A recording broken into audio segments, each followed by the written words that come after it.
வணக்கம். Big pass டே 16 இந்த வாரம் பிக் பாஸ் ஹவுஸ்லேருந்து எஃப்ஜே ஆகட்டும், இன்னொரு பக்கம் சபரி ஆகட்டும், சூப்பர் டீலக்ஸ் ஹவுஸ் போனதுக்கப்புறம் என்ன சொன்னாங்க அப்படின்னா, சூப்பர் டீலக்ஸ் ஹவுஸுக்கு எவ்வளோ பவர் இருக்குதுன்னு இந்த வாரம் நாங்கள் காட்டுறோம், எப்படி வந்து இந்த டாஸ்க்கெல்லாம் இன்ட்ரெஸ்டிங்காக மாற்றலாம் அப்படிங்கிறத நாங்கள் காட்டுறோம் அப்படின்னு நிறையா வாய்ஸ் அவுட்டெல்லாம் விட்டாங்க.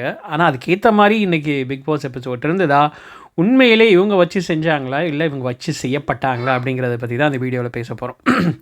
ஃபஸ்ட்டு காலையிலே ஆஸ் யூஷுவல் பாரு வந்து ஆரம்பிச்சிட்டாங்க.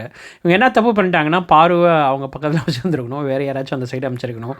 பாரு என்ன பண்ணுறாங்கன்னா, நேற்று நைட் அவங்க க்ளீன் பண்ணும் போல இருக்குது, அதை க்ளீன் பண்ணலை, ஏன்னா லேட் ஆகிடுச்சு, லைட் இல்லை அப்படின்னு சொல்லியிருக்காங்க.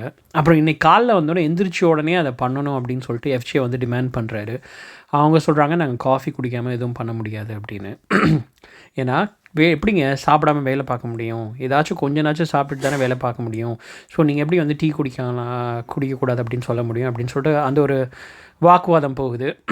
இதில் கனியை பற்றி நம்மளுக்கு தெரியும். கனி என்ன பண்ணுவாங்கன்னா, அவங்களுக்குன்னு ஒரு கேங் இருக்குது, அந்த கேங் சொல்கிறத கேட்டு அப்படியே வந்து மண்டையாட்டுறாங்க, அவங்களுக்கு ரொம்ப ஜால்ராக அடிக்கிறாங்க. ஸோ அந்த வேலையை அவங்க தொடர்ந்து பார்த்துட்ருக்காங்க. இதுக்கு நடுவில் இன்னொரு பக்கம் வியானாவோட கேம் வந்து பார்த்திங்கன்னா ரொம்ப நல்லா இம்ப்ரூவ் ஆகிருக்கு அப்படின்னு சொல்லலாம். ஒரு டாப் பிளேயராக ஆகிறதுக்கான எல்லா திறமையும் தகுதியும் இருக்கிற மாதிரி தெரியுது. ஏன்னா எல்லாத்தையும் யோசித்து பேசுகிறாங்க, நிறைய இடங்களில் நியாயமாக பேசுகிற மாதிரி இருக்குது. ஸோ அந்த விதத்தில் பார்க்கும்போது இன்றைக்கி அவங்கள வச்சு செய்கிறதுக்கான வேலைகளை பார்க்குறாங்க. எஃப்ஜே அதில் முக்கியமாக நீங்கள் வந்து சாப்பிட்டுட்டு சும்மா அப்படியே சோம்பேறியாக இருந்தீங்க அப்படி இப்படின்னு அவங்கள ட்ரிகர் பண்ணுறதுக்கான முயற்சிகள் பண்ணிக்கிட்டே இருக்கார். அப்போ அவங்க என்ன சொல்கிறாங்கன்னா, அதுக்கு வந்து சப்போர்ட் பண்ணி இன்னொரு பக்கம் கனி வந்து பார்த்திங்கன்னா சப்போர்ட் பண்ணி பேசுகிறாங்க. அதாவது எஃப்ஜே அவங்களாம் சூப்பர் டீலக்ஸ் ஹவுஸில் சொல்கிறது நீங்கள் பண்ணி தான் ஆகணும் அப்படிங்கிற மாதிரி. அப்போ வியனா வந்து ஒரு சூப்பரான பாயிண்ட்டை வைப்பாங்க. என்ன சொல்லுவாங்கன்னா, லைக் வேலை கொடுக்குறது அவங்களோட கடமை, ஆனால் அந்த வேலை பண்ணலாமா வேணாமா அப்படிங்கிறத முடிவு பண்ணுறது நான் தான்.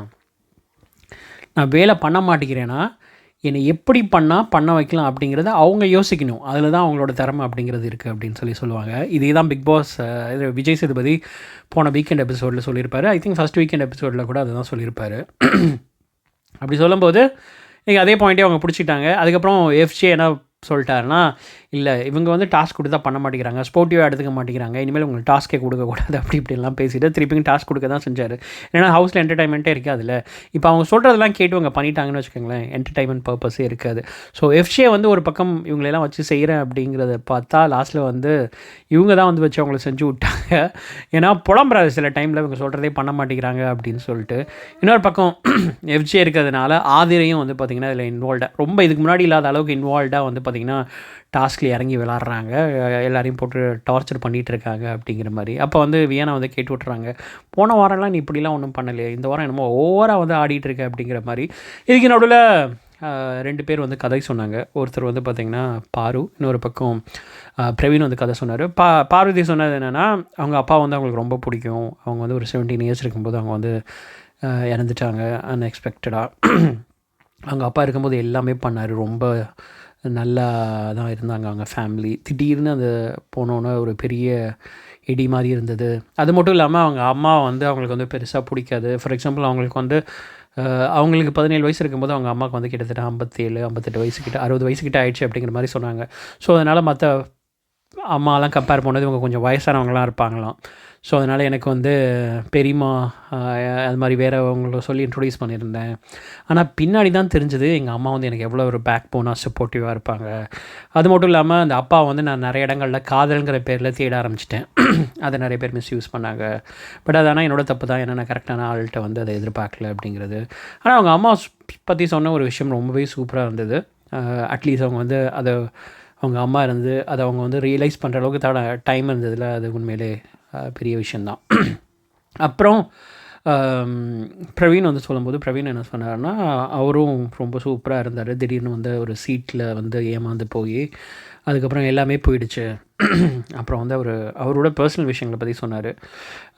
அவர் ஏற்கனவே ஒரு ஐ திங்க் ஃபஸ்ட் வீக்கில் வந்து பார்த்திங்கன்னா அழுவார். அவங்க ஒய்ஃப் வந்து அவங்க ஒய்ஃபும் அவங்களும் பிரிஞ்சிருக்காங்களா அப்படிங்கிற மாதிரி தெரியல, ரொம்ப மிஸ் பண்ணுறேன் அப்படிங்கிற மாதிரி சொல்லியிருப்பார். அவர் ரொம்ப நிறையா நான் சந்தேகப்பட்டுட்டேன், ரொம்ப கேவலமான ஒரு மனுஷனாக இருந்தேன், எனக்கு நிறைய கெட்ட பழக்கம்லாம் இருந்தது அப்படிங்கிற மாதிரி சொன்னார். அவ்வளோ ஓப்பனாக பேசுகிறது வந்து சாதாரண விஷயம் இல்லை, பேசியிருக்காரு. அதுக்கப்புறம் தெரியல, அவங்க 2 பேரும் ஒன்றா இருக்காங்களான்னு தெரியல. எனக்கு இன்ட்ரோ இதப்போ அவங்க வந்தாங்களா அப்படின்னு கூட தெரியல. தெரிஞ்சதுன்னா கமெண்ட்டில் சொல்லுங்கள். பட் ஆனால் ரொம்ப ஃபீல் பண்ணுறாருங்க அப்படிங்கிறது மட்டும் பார்க்க முடியுது. பார்க்கலாம் அவரது எப்படி போக போகுது அப்படின்னு. இதுக்கு நடுவில் பார்வதி வந்து இன்னொரு பிரச்சனையில் இறங்கிட்டாங்க. குப்பையை எடுத்து போட மாட்டேன்னு சொன்னாங்க. எனக்கு ஆக்சுவலாக அவங்க சொல்லும்போது வந்து என்னப்பா இவங்க வேணுனே பண்ணுறாங்க, எல்லாத்தையுமே முடியாதுன்னு சொல்கிறாங்க அப்படிங்கிற மாதிரி தாங்க தோணுச்சு. எந்த நிமிஷம் வரைக்கும் அப்படி தோணுச்சுன்னா, ரம்யா அங்கே உட்காந்துக்கிட்டே இங்கே சண்டை நடந்துகிட்டு இருக்கும்போது அப்படியே பேப்பர் எடுத்து இப்படி தூக்கி போடுவாங்க எதையோ தொடச்சிட்டு.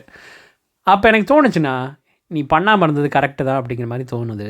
ஏன்னா இதே அவங்க வீடாக இருந்தால் உட்காந்த இடத்துக்குள்ளே இப்படி வந்து தூக்கி போடுவாங்களா ரம்யா? போட மாட்டாங்க. அந்த இடத்துல வந்து பார்த்தீங்கன்னா ரொம்ப அப்படி துமுறாக பண்ணாங்க. அப்படி பண்ணுறவங்களுக்கு நீங்கள் வந்து மூக்கை சிந்தி போடுவீங்களோ என்னத்தை சிந்தி போடுவீங்களோ அதை வந்து நீங்கள் அப்படி போட முடியாது அப்படிங்கிறது தான். ஒரு பக்கம் பாரு பண்ணவே மாட்டேங்கிறாங்க. நீங்கள் போடுறதை நீங்கள் தான் எடுக்கணும், குப்பையெல்லாம் நாங்கள் எடுக்க முடியாது, அது எங்களோட வேலை இல்லை அப்படின்னு சொல்லி. அதுக்கப்புறம் அந்த ஹவுஸே எல்லாம் வந்து சேர்த்து பார்த்திங்கன்னா இல்லை முடியாது, எடுத்து தான் ஆகணும், நீங்கள் இப்படி எல்லாத்தையும் பண்ண முடியாது அப்படின்னா. ஆனால் கனி உடனே சப்போர்ட்டிவாக அங்கே வந்து பார்த்திங்கன்னா வந்துட்டாங்க. அப்போ உடனே வந்து இப்போ எஃப்ஜே சொல்கிறாரு, இப்போ இவங்க சொல்கிறாங்கல்ல அதே மாதிரி அன்றைக்கி நம்மளுக்கு வந்து டின்னர் இருக்கும்போது இவங்க போய் சமைச்சிட்டா ரூல் பிரேக் ஆகிடும் அப்படின்னு சொல்லிட்டு சமைக்க மாட்டேன்னு சொன்னாங்க. இப்போ நாங்கள் இந்த வேலையை பண்ணால் குப்பையை எடுத்தால் அது ரூல் பிரேக் ஆகிடும் அப்படின்னு சொன்னார். ஆக்சுவலாக பிக் பாஸ் வந்து ஸ்பெசிஃபிக்காக சொன்னார், சூப்பர் டீலக்ஸில் உள்ளவங்க குக் பண்ணக்கூடாது, பிக் பாஸில் உள்ளவங்க தான் குக் பண்ணணும் அப்படின்னு சொல்லிட்டு. ஆனால் சூப்பர் டீலக்ஸில் உள்ளவங்க குப்பையை எடுக்கக்கூடாது அப்படின்னு அவர் சொல்லலை. அது மட்டும் இல்லாமல் அப்படி சொல்லலைன்னா கூட பிக் பாஸில் உள்ளவங்க தான் குப்பை எடுக்கணும் அப்படின்னு அவர் சொல்லலை. ஹவுஸ் க்ளீனிங் பண்ணணும் அப்படின்னு சொன்னாங்க. அதில் வந்து குப்பை எடுக்கிறதெல்லாம் வராது எனக்கு தெரிஞ்சு. உங்களுக்கு ஏதாச்சும் இருந்துச்சுன்னா சொல்லுங்கள். இல்லை ப்ராப்ளி வந்து வருமா ஹவுஸ் கீப்பிங்கில் ஐ திங்க் வந்தாலும் வரும். பட் எனிவே அவங்க முடியாது அப்படின்னு சொல்கிறாங்க.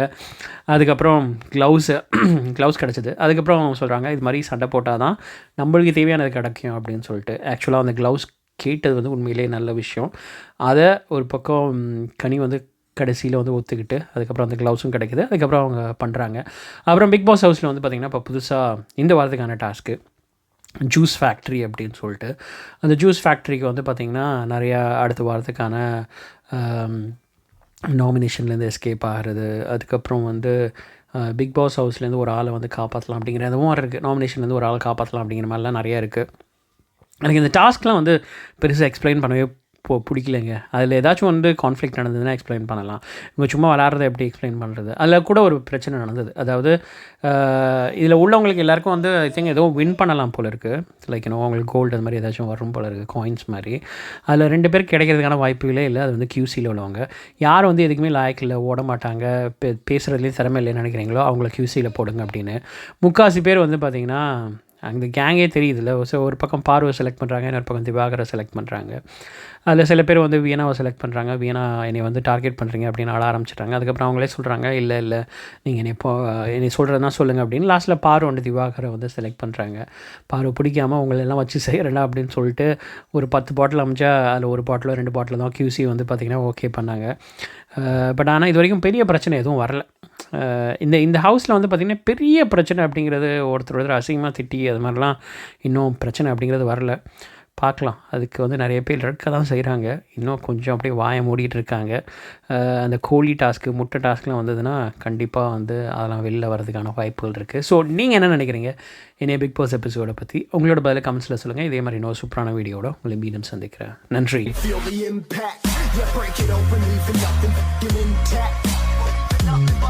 Hey yo, you've been hacked. This safe hard in, but I found it, homie, been cracked.